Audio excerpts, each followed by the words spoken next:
도시 집안 인물들에 대해서 궁금한데요. 그 이야기를 들어볼 수 있을까요?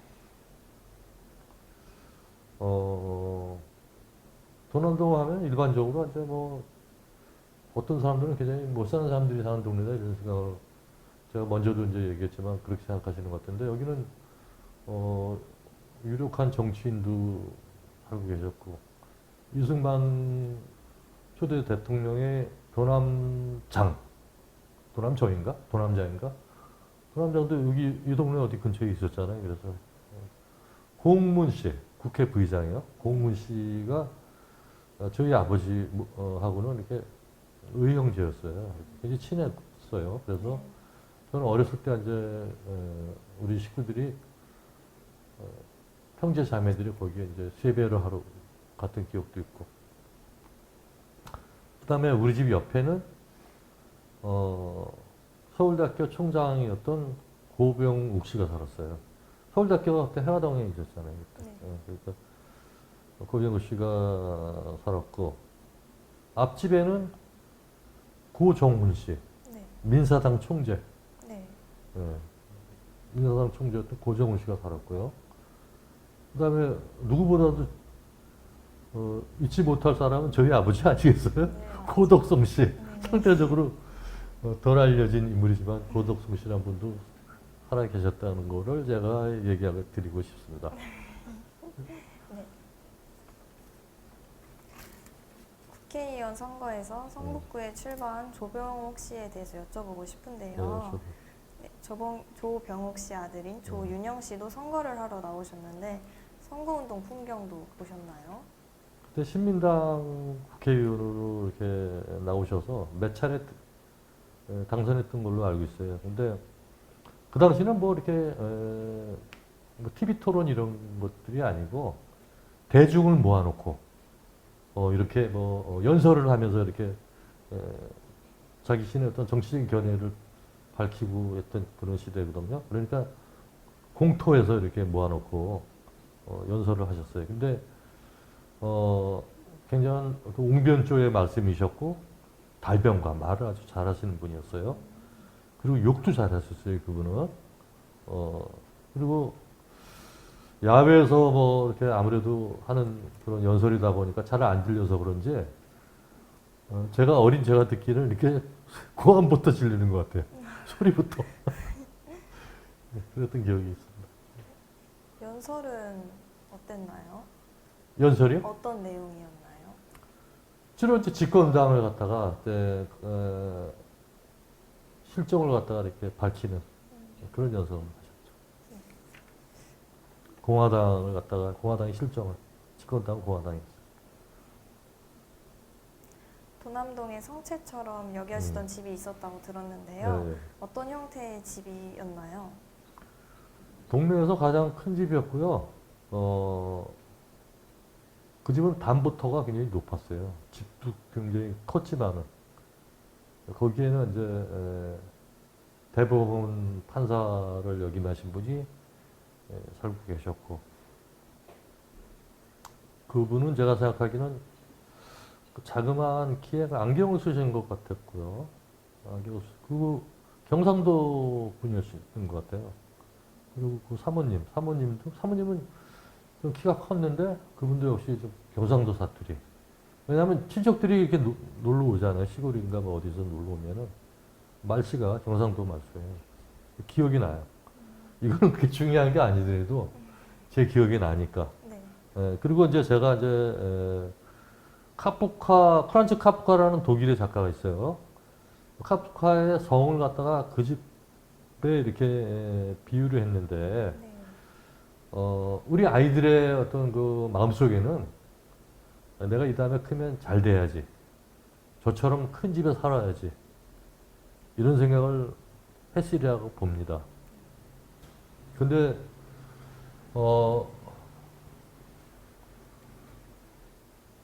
우리들의 어떤 그 삶이라는 거는 그런 어떤 지위 격상이 용이하지가 않잖아요. 그죠?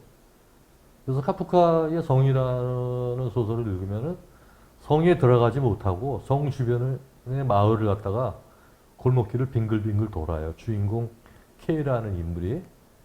그래서 이제 주류 사회에 편입되지 못한 다수의 사람들을 저는 카프카의 성에 나오는 주인공에 제가 비유를 했다 이렇게 얘기할 수 있습니다. 네. 인간의 욕망인데 그 욕망은 채워지는 것보다 채워질 수 없는 것들이 더 이렇게 많지 않는가. 기존의 전차가 사라지고 4호선이 개통되었을 당시 상황이 궁금한데요. 주민들의 반응은 어땠나요?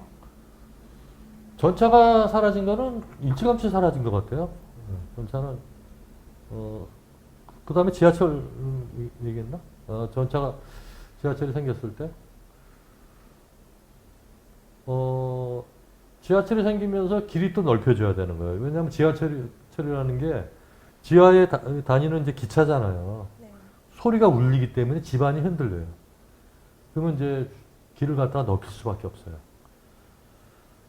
제가 왜 이걸 잘 아냐면은, 지금의 어떤 그 국민은행이 있는 그 도남동 그 전차정청 그 무렵 태극당이 있던 데는 그 집이 뒤로 물러선 거예요. 길이 확장이 되면서. 그러면서 저희가 갖고 있던 건물도 있었거든요, 저희 집에. 네.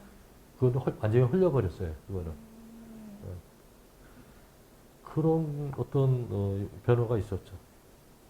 전차가 생기면서, 지하철이 생기면서. 전차는 그 이전에 뭐 없어진 거고, 지하철이 생기기 훨씬 이전에. 4호선이 개통되었던 범위도 궁금한데요. 네. 지도를 보시면서 설명해 주시겠어요? 네. 그래, 뭐 이렇게 돼 있죠. 근데 뭔 설명을 해야 돼? 뭐, 하여간, 그렇게 4호선이 생기면서, 그 4호선의 영향을 받았던 집안 중에 하나라는 것 같아요, 우리 집이. 그래서 거기, 어머님이 세를 받아서, 우리는 그때 학교에 다니고 있었고, 형제들이, 세를 받아서 자식들 갖다가 이렇게, 교육을 시켰어야 했는데, 굉장히, 그 이후로 좋지 않았던 집안 형편이 더 안 좋아졌다. 집이 헐려가지고. 그리고 그거는, 그 당시에는 거역할 수 없는 현실이야, 그거는. 네. 전두환 대통령이 정권을 잡았던 그런, 엄혹했던, 무서웠던 시대이기 때문에, 감히 뭐, 그거를, 집단적인 어떤 반발한다든가, 그거는 뭐, 이렇게 상상하기 어려웠던 그런 시대였습니다. 네. 지하철이 개통되면서 성신여대 입구에 로데오 거리가 만들어진 것으로 알고 있는데요. 성신여대 앞이 언제부터 변했나요? 좀 많이 변한 게 80년대인 것 같아요. 근데 원래 거기 문방구나 뭐 구멍가게 같은 것만 있었지, 뭐 특별한 게 없었는데, 거기 이제 뭐 잘 알다시피 상권이 형성돼 있잖아요. 음식점들이 많이 생겼는데, 아무래도 그 성신여대 여학생들이 다니다 보니까 거기가 이제 사람들이 모이게 된 것 같아요. 무슨 뭐 국민대학교라든가 무슨 대학교들 있잖아요. 과운대학교라든가 남학생들이 더 많으니까 원래 이렇게 물이 있는 곳에 물고기가 보이니까 거기가 이제 그런 이유 때문에 대학생이 아닌 뭐 이렇게 젊은 사람들도 많이 왔고 외부에서 그래서 거기가 이렇게 음식점들이 많이 생기고 번성했던 것 같습니다. 70년대에 도심의 판자촌을 철거하면서 이들을 도시 외곽으로 집단 이주시켰다 이렇게 들었는데요. 당시 주민들의 사이에서 어떤 말들이 오갔나요? 그러니까 거기 세를 살았던가 이런 분들은 굉장히 난감한 현실을 부딪혀야 됐겠죠. 그리고 거기 집이 있더라도 평수가 작거나 이런 사람들은 또 이렇게 재개발이 들어서 아파트가 생기면은 돈을 더 거기다 부어야 돼요. 그렇기 때문에 이제 돈이 없는 사람은 또 이렇게 나름대로 또 걱정거리가 또 이렇게 생기는 거였고 그렇지 않았나. 그래서 돈이 있어야 아파트로 이사를 가지 뭐 이런 얘기가 떠돌곤 했답니다. 환자집에 살던 주민들과 정부의 갈등 양상은 무엇이었나요? 주로 뭐 보상금을 둘러싼 갈등이었죠. 보상을 더 해달라. 뭐. 이에 대해서 선생님은 어떻게 생각하셨나요? 지금이나 그때나 마찬가지인데 이 사람이 살아야 되는 집을 갖다가 거기에 개발을 빌미로 사람들을 갖다가 거기에 권리가 없다 그래서 쫓아내고 이렇게 새로 짓는다는 건 앞으로 좀 없어져야 될 그런 상황이 아닌가 이런 생각이 들어요. 예. 그리고 뭐 무조건 뭐 재개발만 할 게 아니라 뭐 거주자들의 어떤 거주지를 마련해야 되지 않아요? 이 복지 국가가 되고 선진국이 되려면은. 그런 것들이 좀 이렇게 준비가 안 되는 상황에서 뭐 아직까지도 그런 것 같아요. 근데 그런 것들이. 근데 이제는 좀 지양해야 될 어떤 그런 나쁜 일이 아닌가 이런 생각이 듭니다. 85년 서울에 이제 개발 열풍이 돌면서 다세대 다가구 주택과 아파트들이 들어섰다고 들었습니다. 성북구 최초의 대규모 아파트 단지에 대해서 말씀해 주시겠어요? 그게 이제 한신 아파트. 한신 아파트인데,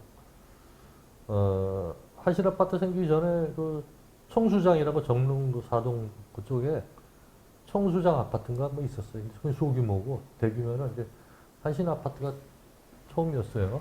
네. 예. 아무래도 구조는 뭐 이렇게 집들이 이렇게 아래 위로 이렇게 붙어 있는 구조죠. 그죠? 아파트라는 게. 네. 예. 그리고 편리성을 추구한 그런 어떤 건축 형태고 뭐 그런 거였겠죠. 일반 집들하고 다른 점은. 아파트가 생겨나면서 주민들의 인식이 달라졌나요? 아니면 주민들의 인식이 바뀌면서 아파트가 생겨난 건가요? 그거는 그렇게 분류해서 얘기를 한다기보다도 동시적인 상황이다 이런 생각이 들어요. 그걸 아파트에 살고자 하는 수요가 많은 거예요. 그러니까 이제 이의 없이 나는 아파트 살았으면 좋겠다. 외국에는 안 그런 걸로 알고 있어요. 이렇게 높은 집 선호를 안 하는데 우리는 민족성이 좀 그런지 좀 높은 데 사는 거 되게 좋아하나 봐. 예. 높은 데 살면은 출산율도 떨어진다 그러던데. 여성들의 출산율이요. 그런 통계가 어디 있어요. 그리고 지금 가뜩이나 우리나라가 뭐 이렇게 저출산율 세계 1위라는 거 아시죠? 네. 여성들이 아기를 안 낳으려고 그래. 예. 결혼을 하되 애는 낳지 않고 연애는 하되 결혼을 안 하는. 근데 그런 어떤 것들이 왜 생겼냐? 젊은 사람들의 미래가 불투명하다. 미래에 대한 어떤 확신을 가질 수 없다. 이런 심리가 그런 현상으로 나타나지 않았나 생각이 듭니다. 작가로서 이제 성북구를 보았을 때 바람이 있다면 저는 이제 복고주의자예요. 복고주의자. 네. 옛 것이라는 건 낡은 것이 아니고 지금을 있게 한 것이다. 그런 옛 것에서도 우리가 뭔가 의미를 찾아야 된다. 옛 것을 좀 더 많이 남겨두었으면 좋겠다. 옛 것에는 물질로 환원할 수 없는 그런 소중한 행복이 있다. 저는 이렇게 얘기하고 싶습니다. 성북구가 그런 모습을 보여주는 동네였으면 좋겠다는 생각을 갖고 있어요. 도남동에서 보존할 만한 장소가 있다면 어디라고 생각하세요? 이게 이제 동소문박 첫 동네 성북구가 그렇잖아요. 네. 성북동도 그렇고. 근데 이제 이 마을에 생긴 어떤 생성 계기를 갖다가 좀 중요시 여겨야 되지 않겠는가. 처음으로 돌아가서 그래서 이제 도시형 한옥 있죠. 네. 이걸 갖다가 좀 보존해 줬으면은. 얼마 전에 제가 청량리에서 저 동대문까지 이렇게 한번 걸어가 봤는데 네. 신설동까지 그냥 다 아파트고 다 오피스텔이야. 네. 그런 어떤 특징이 있는 모습들 있잖아요. 네. 진짜 제가 안타까워하는 그 옛날 한옥들 그것들이 뭐 아무것도 보이지 않는 거예요. 그래서 야 어떻게 이렇게 변할 수가 있냐 이렇게. 그래서 이제 그런 집들 남아 있는 집들이 있습니다. 여기 이제 동서문동인데 네. 제가 얼마 전에 여기 와서 발견한 집이 있어요. 성북문화원하고 가까워. 네. 제가 사진을 보여드릴게요. 준비하셨다고 들었는데요. 이 집이에요. 이거 좀 네네. 네. 이렇게.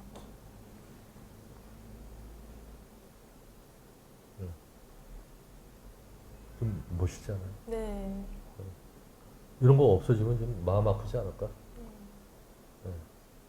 이런 집. 그 다음에 뭐 잘 아는 최순우 집터. 네. 집. 네, 최순우의 집. 맞은편 짝이 있어요, 이거는. 네. 이것도. 네. 근데 지금 이렇게 차양도 지금 이렇게 내려앉았고 네. 이런 것도 좀 뭐 수리하고 보수하고 네. 이 여기 사는 사람들이 생활이 어려울 수도 있거든요. 네. 그러면 어떤 대책을 세워줘야 되지 않겠는가? 아까 지금 이게 제가 그런 전문가가 아니라서 잘 모르겠는데 이렇게 문화재로 이렇게 미래 문화재로 이렇게 지정을 받으려면 어느 정도 세월이 있어야 되는데 이런 집들이 아마 30년대 말이나 40년대, 50년대에 생겼을 거란 말이에요. 그러면 앞으로도 이렇게 100년이 되고 그러려면은 제가 어린 심작으로 한 20년은 더 있을 가야 될 것 같아요. 근데 20년 후에 이 집이 남아 있을까? 지금 우리나라 사람도 무조건 막 옛날 거 헐어버리고 그러잖아. 그때 장담을 할 수 없는 거야. 이 집이 남아 있으리라는 걸. 그래서 저가 이제 뭐 순진한 생각인지 모르겠는데 남산에 보면은 옛날 그 수경사 수도경비사령부 자리에 한옥마을이 들어섰잖아요. 네.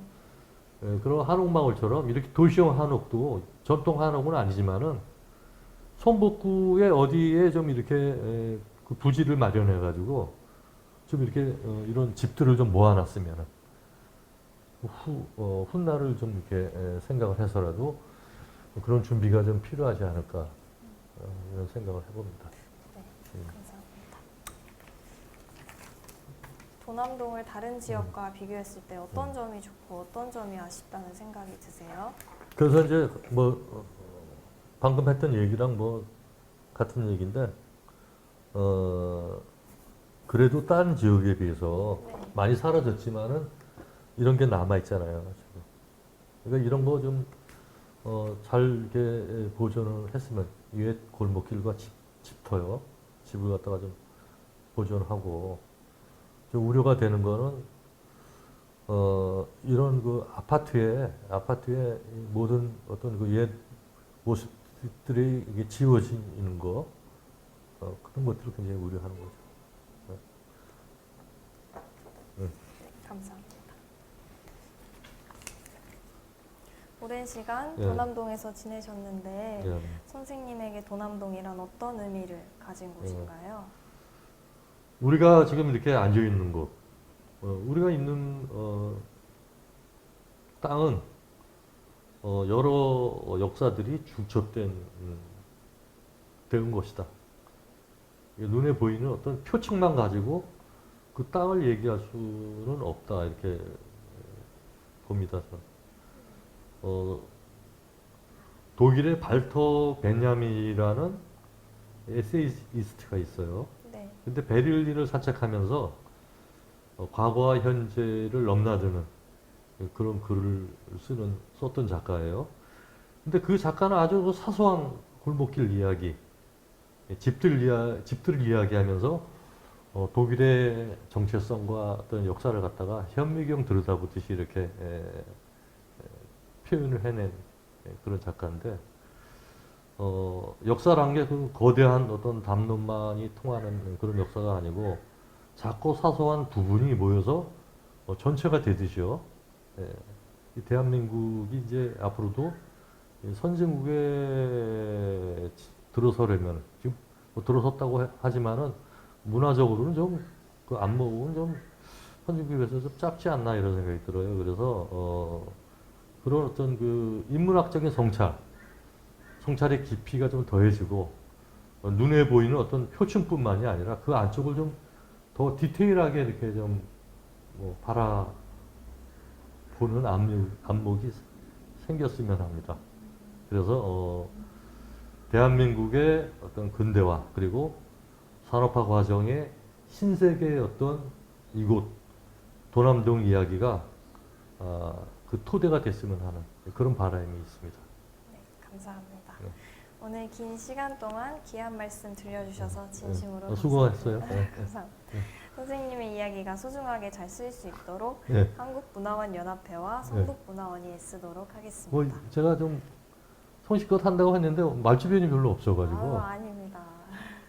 그 이렇게 조병욱 귀한 박사 말씀. 아들 그 최윤영 씨처럼 이렇게 말을 잘해 문변을 잘했으면 제가 왔을 텐데 하여간 끝까지 말씀 들으셔서 감사합니다. 네, 귀한 말씀 해주셔서 정말 감사합니다. 네, 그래요. 네, 이것으로 고원영 선생님과의 2차 면담을 마치도록 네, 하겠습니다. 네. 감사합니다.